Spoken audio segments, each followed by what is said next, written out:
Una pareja de jóvenes se habían escapado de sus casas para poder vivir su historia de amor sin restricciones. Durante su viaje un amable sujeto les dijo que podía darles un aventón en su camión. Cuando ya cruzaban un tramo solitario, le apuntó con un arma al joven. Así su novia quedó sola. Y lista para él.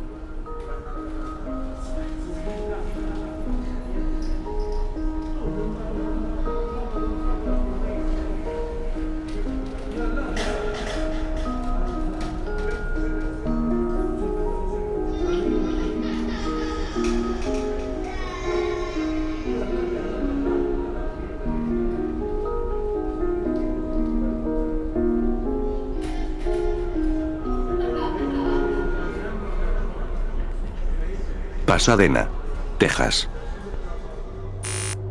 Esta foto comenzó a circular en medios de prensa tras la captura de Robert Ben Rhodes, un escurridizo asesino en serie que solía captar a sus víctimas durante viajes extensos por el centro-sur de Estados Unidos. Fue encontrada en su vivienda, junto a otras fotografías y accesorios que indicaban que Robert era un sujeto sumamente perturbado, fanático del sadomasoquismo y el sufrimiento extremo. Los hallazgos permitieron resolver un crimen que tenía apenas unos meses de haberse perpetrado, y que explicaba lo que ocurrió con dos jóvenes que escaparon de casa. Así fue como Regina y Ricky terminaron. Lo que ese depravado hizo con ellos. Y con cada una de sus víctimas. Regina Walters nació en Pasadena, y era una chica descrita como rebelde o de espíritu libre. Con la mirada intensa y un cabello castaño largo que siempre cuidaba con esmero. Vivía en su hogar entre discusiones con sus padres. Se sentía asfixiada por las restricciones y buscaba desesperadamente una salida. Eso lo encontró con un joven de 18 años, 4 más que ella, llamado Ricky Lee Jones. No eran malos hijos. Simplemente creían que el mundo real estaba en otro lugar, lejos de las refinerías y el estancamiento de Pasadena. Esas discusiones en casa empeoraban cuando se trataba de la relación de Regina. Sus padres no lo aprobaban principalmente por la diferencia de edad y la sospecha de que Ricky era la influencia que la estaba alejando de sus estudios. Así que en enero de 1990, la pareja tomó una decisión drástica. Escaparían juntos. Sin dinero, sin planes ni algo que pudiera garantizar que sobrevivirían lejos de la familia. Todo lo que pensaron fue en movilizarse hacia California o México usando autostop. Lo que no les dio problemas. Hasta que se subieron al camión de un asesino en serie. Ricky se sentó primero al lado de Robert Rhodes. Luego Regina junto a la puerta del vehículo. Cuando el camionero pasó por una ruta alejada e inhóspita, sacó su arma y le disparó a Ricky en la cabeza. Luego amenazó a Regina para que se tranquilizara y no quisiera lanzarse a la autopista. Se deshizo del cuerpo del novio en unos matorrales y violó a la chica en el cajón de su camión. Ya que lo había acondicionado para cometer sus crímenes sin tener que buscar un lugar apartado. Esa era su guarida llena de juguetes de dominación, con cadenas y herramientas para lastimar a sus víctimas. Regina fue obligada a raparse el cabello, y rasurar cualquier vello que tuviera en su cuerpo. Todo para complacerlo. De esa manera continuaron con el viaje, entre golpizas, agresiones y amenazas. Hasta que llegaron a una gasolinera, en la que le ordenó a la joven traumatizada, que llamara a sus padres para decirles que estaba bien junto a su novio Ricky. En esa llamada mencionó algo raro. Se había cortado el cabello, a pesar de que siempre lo cuidó mientras lo dejaba crecer. De todas maneras, nadie sospechó de que había sido capturada por un sujeto que le hizo vivir a sus cortos 14 años. El mismo infierno. Al final de esas 2 semanas en las que la tuvo confinada a sus deseos carnales, Ben Rhodes terminó por aburrirse de su nuevo juguete. Y decidió que era hora de acabar con ella. Así que la llevó hasta un granero abandonado. Y tras sacar la cámara para tomarle una última fotografía, la estranguló con un alambre que tenía en el bolsillo. Regina debió imaginar las intenciones del criminal. O tal vez solo esperaba que le atacara como siempre. Ambas igual de terribles para ella. Robert fue atrapado meses después por una patrulla de policía gracias a una absoluta coincidencia. Mientras hacían recorridos rutinarios por la ruta interestatal 40, escucharon gritos y ruidos provenientes de un camión mal estacionado. Dentro estaba él junto a una mujer amarrada con cadenas y gritando por su vida. Con su arresto también se pudieron explicar los asesinatos de Douglas y Patricia, un matrimonio que fue secuestrado, tal como Regina y Ricky. Así como el secuestro de otra mujer que pudo escapar, pero que no confesó por miedo, y un acercamiento inusual a una chica que le pidió autostop, y a la que le dijo que el viaje no era gratis. Aunque solo quedó como un encuentro sexual consensuado, quizá para Robert resultó ser poco estimulante, y la prueba de que tomar a las personas como objetos por la fuerza y con sufrimiento de por medio. Era lo único que podía saciar su depravado apetito. Siempre han quedado sospechas de que debió tener muchas más víctimas, ya que sus viajes como camionero coincidían con numerosas desapariciones en el centro-sur de Estados Unidos. Sucesos que hasta el día de hoy no se han podido confirmar. Sin cuerpos, ni testimonios ni confesiones de Robert Rhodes, la lista de personas que entraron al camión de la muerte es totalmente desconocida.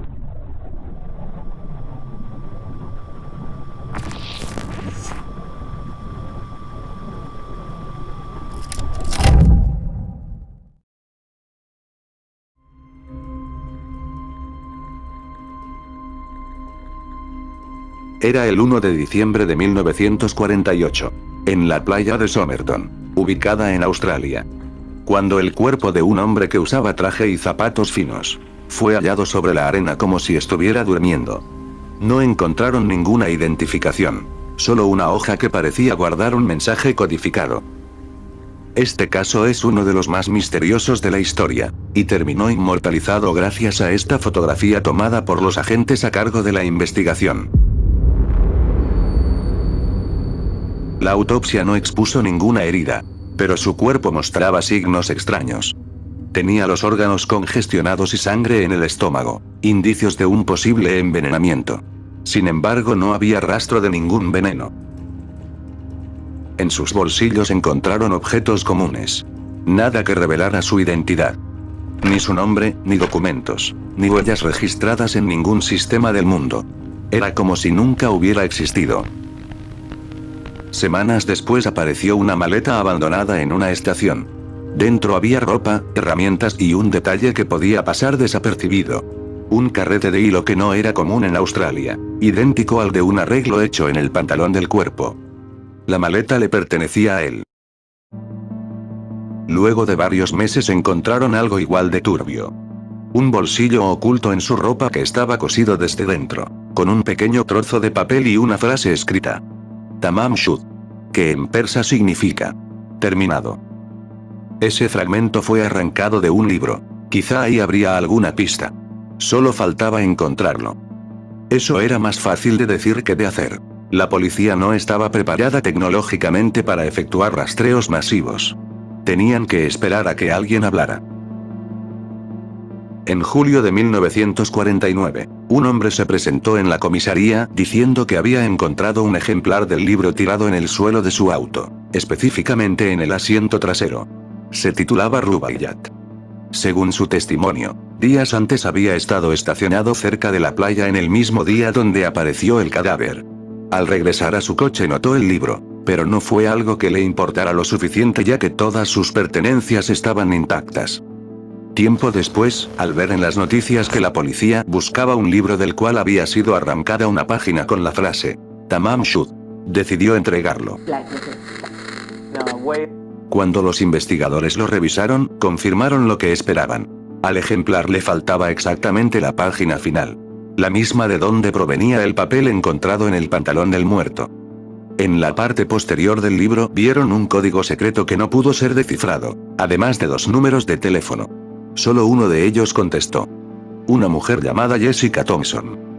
Cuando la policía le mostró el rostro del fallecido reaccionó de inmediato. Casi se desmaya frente a los investigadores, aunque curiosamente dijo que no lo conocía. Desde ahí el caso se convirtió en algo mucho más oscuro. No solo porque todo era perturbador. Tampoco tenían ninguna idea de qué estaban buscando. Las evidencias apuntaban a teorías muy difusas. Algunos pensaban que se arrebató la vida por desamor. Otros que era un espía, un hombre sin identidad posiblemente envenenado. Cualquier cosa parecía posible en plena Guerra Fría. Lo único real era la foto de él sentado en la playa como si estuviera observando el atardecer, junto a varios testimonios de personas que lo vieron con vida la noche anterior a su hallazgo. Pero como ya ha ocurrido con muchos casos que tardaron años en resolverse, la ciencia logró algo inesperado por los avances hechos en medicina forense de este siglo. A partir del ADN se identificó a un posible nombre, gracias a bases de datos genealógicos que les permitieron contrastar la mayor coincidencia genética posible. El hombre de Somerton era Carl Charles Webb, un ingeniero eléctrico de la ciudad de Melbourne. Y se cree que viajó hasta Adelaida en busca de su esposa, de quien se había separado, para una posible reconciliación. Tal vez su muerte en verdad fue un acto de despecho. Aunque también estaba la teoría de que a quien acechaba resultaba ser la mujer del número de teléfono, ya que supuestamente tenían una relación extramatrimonial. De cualquier modo, la ciencia ya es capaz de explicar el veneno indetectable, como un glucósido cardíaco que puede desaparecer rápidamente del sistema sin dejar residuos químicos. Eso es todo lo que han conseguido, o al menos revelado por medios oficiales, aunque tampoco está del todo confirmado.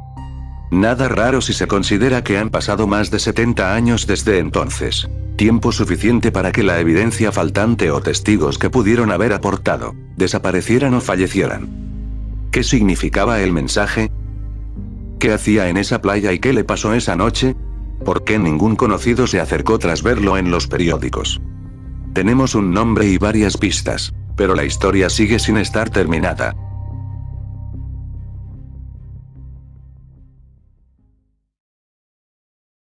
Continúa la búsqueda de Dylan Redwine, que tal informa Verónica Faría. El pasado fin de semana, equipos con perros sabuesos perforaron varios huecos en el lago Vallecito para localizar el aroma del joven, pero no encontraron ninguna pista.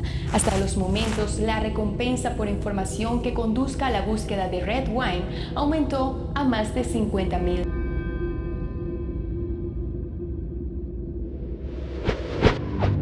Era la mañana del lunes 19 de noviembre de 2012 cuando Mark Redwine regresó de hacer unas compras. Y se sorprendió al no encontrar a su hijo Dylan, quien lo fue a visitar desde el día anterior y debía quedarse hasta el 22 de noviembre, fecha de Acción de Gracias en Estados Unidos. Revisó por los lugares cercanos, antes de preguntar a los vecinos, pero nadie sabía nada.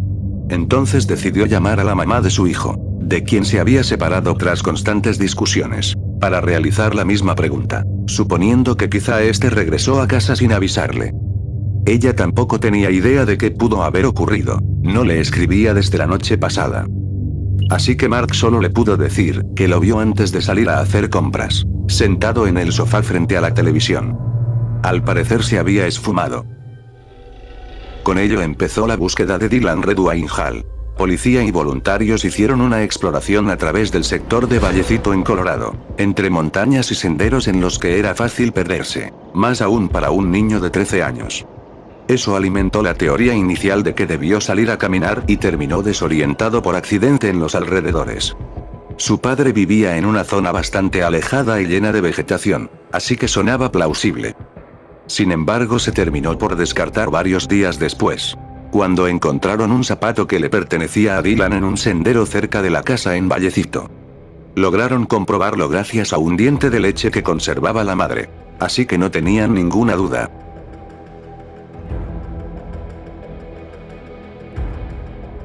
Luego de unas semanas, a poco más de 3 kilómetros descubrieron restos humanos, fragmentos del cráneo del desaparecido.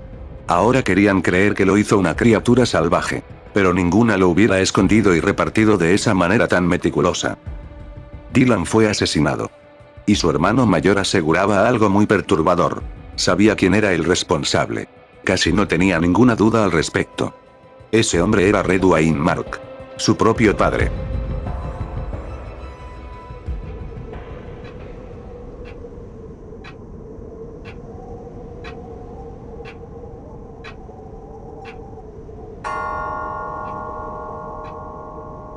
You're his father. How could you do this to him? Elaine, I don't know where Dylan is. I haven't had anything to do with this. I know that's a lie. I know you had something to do with this. Yes. Yes. You were the last one to see him, okay? I don't believe that that's true. Well, I don't care what you believe. I don't have Dylan. I wish I had Dylan, because if I had Dylan, we wouldn't be on the Dr. Phil show, okay? I wish I had Dylan too. But that's not... Did you hurt him? No, Elaine, I wouldn't hurt him. What kind of I mother don't are you to even think that I was capable of doing something like that? Jamás salió a hacer compras en esa mañana de noviembre de 2012. Ni asistió a los eventos sociales que hacían a nombre de Dylan para conmemorarlo.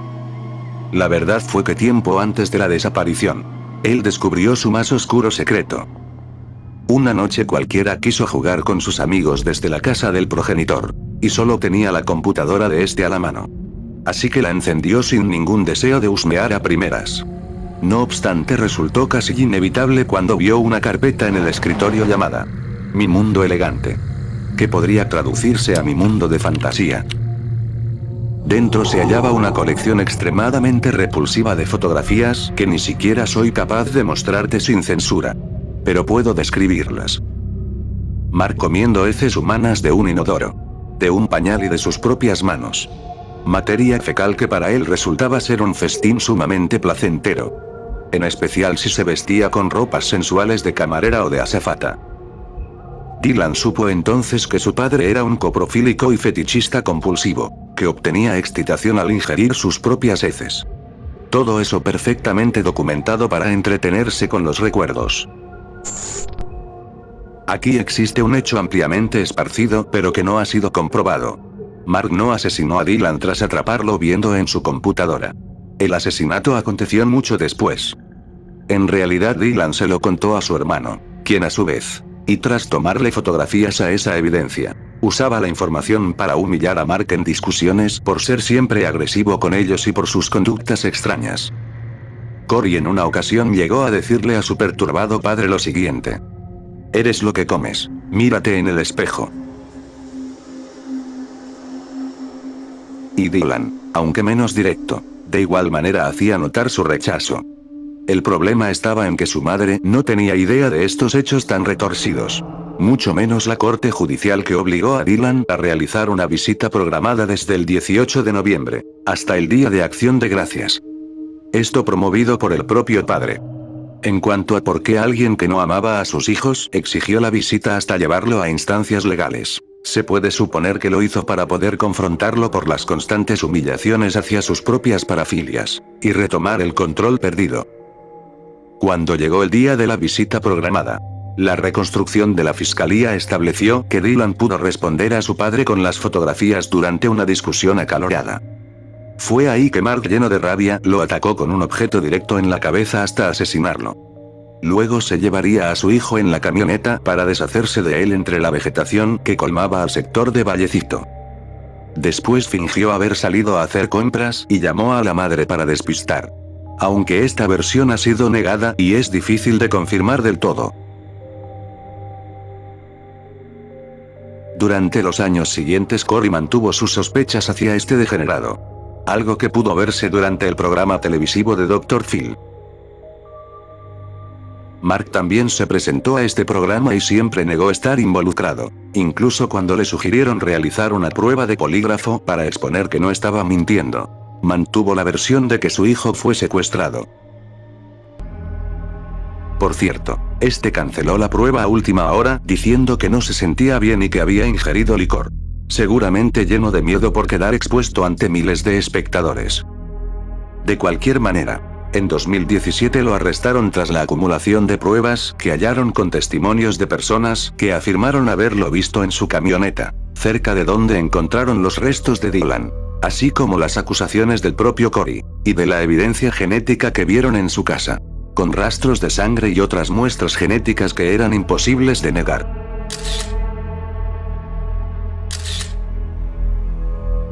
Si Mark actualmente tiene alrededor de 64 años, entonces debería salir a los 107.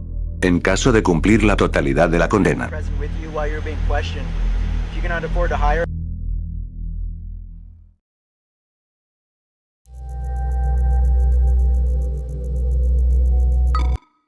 Veamos qué nuevos memes hay en este sitio.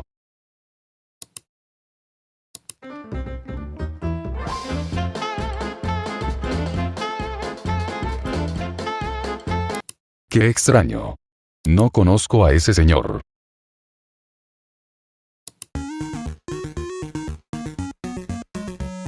¿Por qué su cara está en todos lados? Espero que todos los memes no sean así de raros.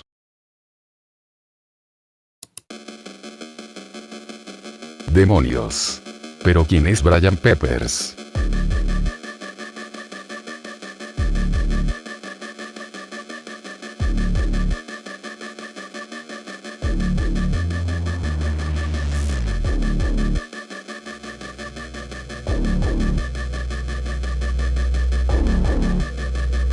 Pues bien, Brian Peppers no es solo un meme.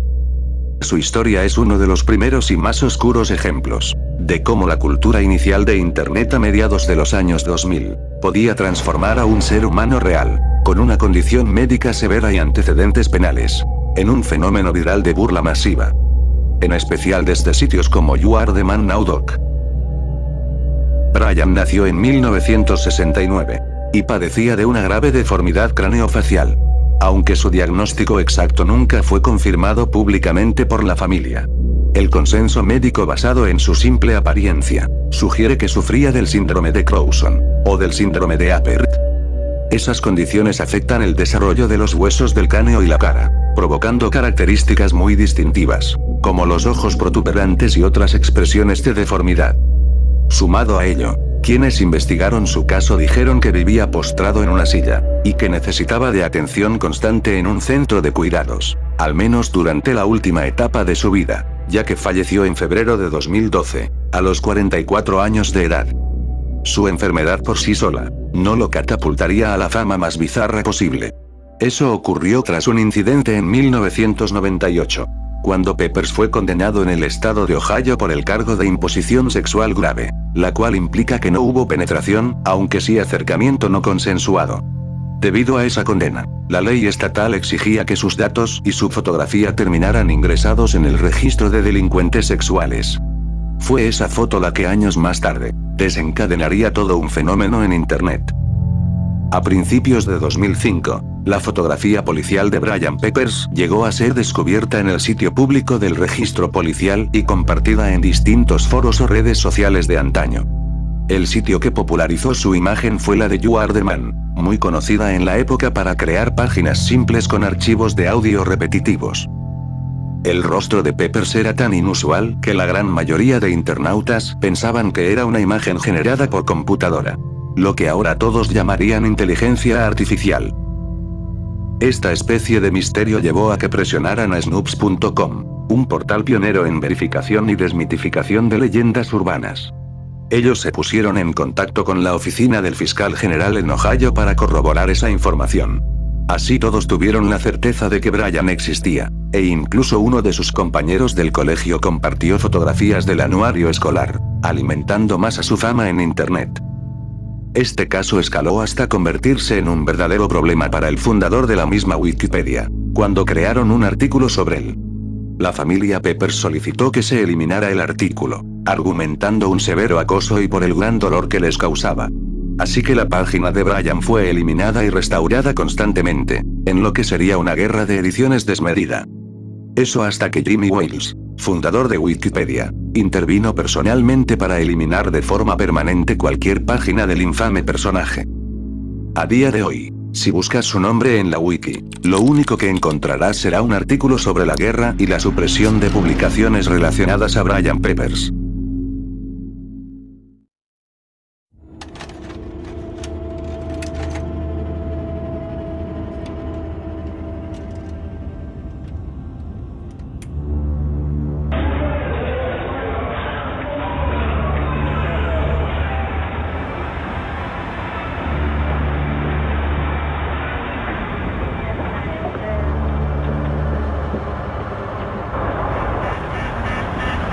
Off the rail!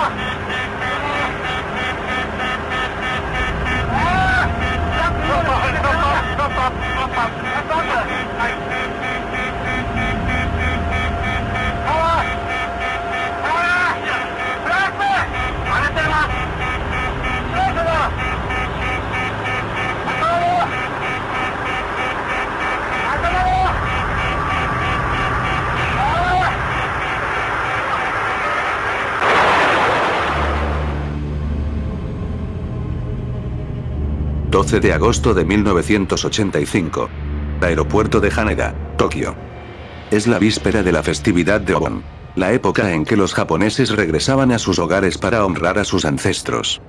En la pista, el avión Boeing 747, con matrícula JA 8119, se preparaba para el vuelo Japan Airlines 123, con destino a Osaka. A bordo iban 524 personas. Para entender lo que está por desatarse, debemos retroceder a 1978.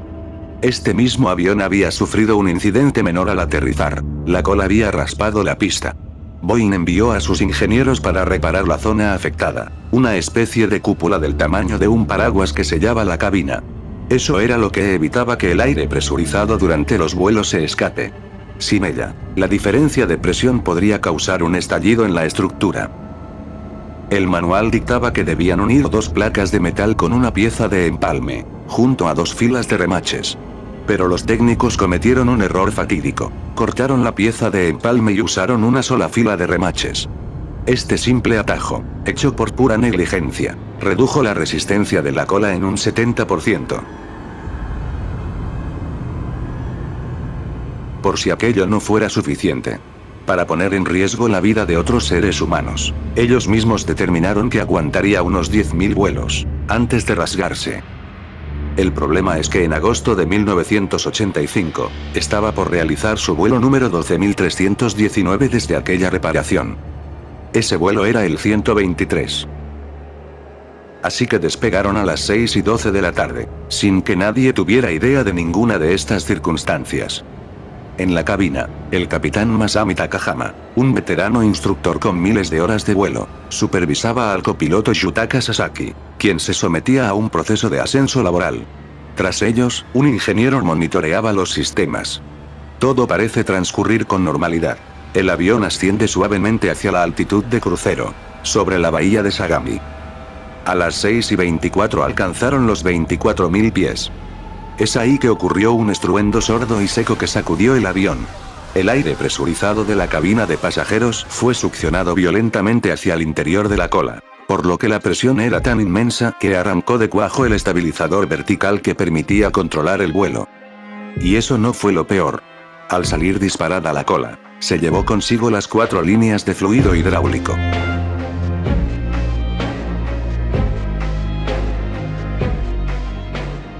Este fluido que se derramó con el viento, era lo que también les daba la capacidad a los oficiales de mover los conocidos flaps, unos alerones que sirven para maniobrar el avión durante despegues o aterrizajes, y es vital para situaciones de emergencia. En la cabina de mando los indicadores de presión cayeron a 0 de forma simultánea. El vuelo 123 acababa de convertirse en un proyectil de 300 toneladas, a 7.000 metros de altura. No hay timón. No hay alerones. Ni frenos. Sin control de la cola estallada. La nariz del 747 se elevaba por la fuerza de los motores. Así que el avión perdió velocidad, cayó en picado hacia el océano. Ganó velocidad de nuevo al caer. Y volvió a elevarse. Al mismo tiempo, se movía de izquierda a derecha en un violento balanceo holandés. Era imposible de salvarse. En la cabina de pasajeros el oxígeno cayó desde el techo gracias a la altura y la presión que conllevaba, haciendo que los oficiales a cargo quedaran brevemente incapacitados. La falta de oxígeno les hizo difícil poder maniobrar y responder a la central de comunicación, que les daba indicaciones de dónde aterrizar.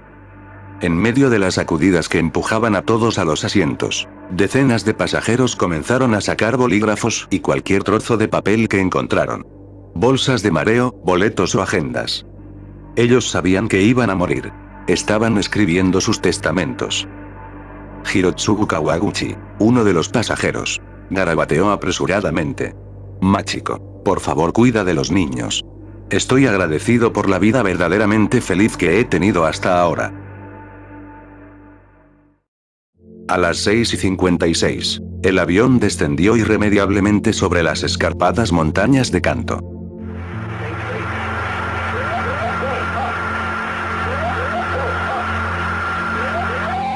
El ala derecha golpeó la cresta del monte Takamagahara y arrancó los motores. Por lo que el avión quedó de cabeza, hasta estrellarse contra la ladera a más de 500 km/h. A las 7:15 un avión militar C-130 estadounidense localizó los restos en llamas. Enviaron las coordenadas exactas e informaron que un helicóptero de los marines estaba listo para descender y rescatar sobrevivientes. La orden del gobierno japonés fue inconcebible. Regresen a su base. Las fuerzas de autodefensa de Japón se encargarán del rescate. Los estadounidenses, acatando el protocolo diplomático, se retiraron.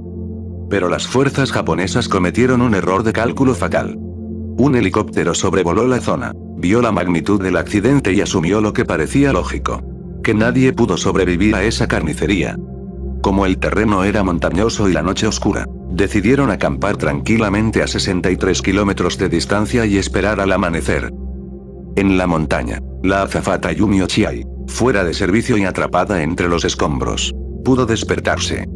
Más tarde declararía: podía escuchar gritos y voces a mi alrededor. Un niño lloraba diciendo mamá. Escuché voces animándose unas a otras. Pero a medida que pasaban las horas, las voces se fueron apagando. Una a una. Hasta que todo quedó en silencio. Cuando los rescatistas japoneses finalmente llegaron al lugar del siniestro, en torno a las 9 de la mañana del 13 de agosto, 14 horas después del impacto, descubrieron una escena dantesca. Cientos de cuerpos destrozados esparcidos por el bosque. Entre los hierros de la parte trasera del avión, considerada la ubicación más segura en accidentes, encontraron un milagro. 4 mujeres seguían vivas. La autopsia de las víctimas reveló algo escalofriante. Decenas de pasajeros habían sobrevivido al choque inicial. Murieron lentamente durante la noche, debido a hemorragias no tratadas, y la hipotermia extrema de la montaña. Si los helicópteros hubieran descendido esa noche, el número de sobrevivientes habría sido mayor. Pero el caso del vuelo 123 no terminó en esa montaña. Meses después, 2 personas relacionadas a la supervisión y mantenimiento del avión no pudieron soportar la culpa de las más de 500 muertes, y atentaron contra su vida. Actualmente Japan Airlines sigue funcionando,